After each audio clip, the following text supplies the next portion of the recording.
በአብ በወልድ በመንፈስ ቅዱስ ስም እያመን በእመቤታችን ቅድስት ድንግል ማርያም ምልጃና ጸሎት እየተማመን የጸሎት ምስጢር በሚል ከፈጣሪ ጋር የመነጋገር ጥበብ። ጸሎት ምንድን ናት? ስለ ጸሎት ምንነት ዛሬ እናወራለን።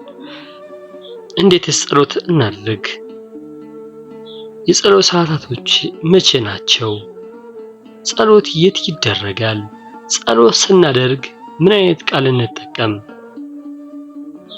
በእነዚህ 5 ነጥቦች እንነጋገራለን። ጸሎት ምንድን ናት?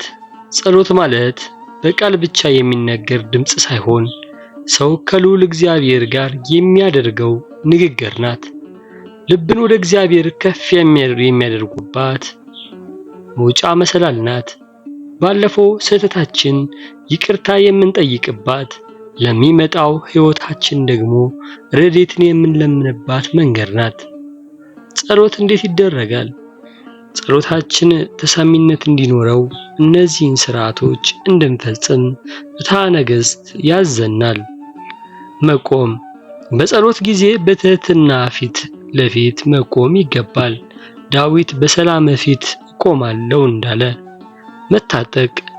ወገብን መታጠቅ የትሕትናና የዝግጁነት ምልክት ነው። ይህም ልብን በንጽህና መጠበቅን ያመለክታል። ወደ ምስራቅ መዞር። ክርስቶስ ዳግም ሲመጣ እንደ መብረቅ ከምስራቅ እንደሚወጣ ስለሚታመን ፊትን ወደ ምስራቅ መልሶ መጸለይ ይገባል። ማማተብ። በጸሎት መጀመሪያና መጨረሻ ላይ በፊታችን ላይ የመስቀል ምልክት ማድረግ አጋንንትን ለማስፈራሪያነትና የእግዚአብሔርን ጥበቃ ለማግኘት ይረዳል። መስገድ። በጸሎት መሃል እንደ ኃይላችን እና እንደ አቅማችን መስገድ ይገባል። ይህም ለፈጣሪ ያለንን ፍጹም ተገዥነት ያሳያል። የጸሎት ሰዓታት። መቼ እንጸልይ? በቀን ውስጥ በ7 የጸሎት ሰዓታት እግዚአብሔርን ማመስገን እንደሚገባ ተጽፏል። ነገ ጠዋት 12 ሰዓት ብርሃንን ስለሰጠን።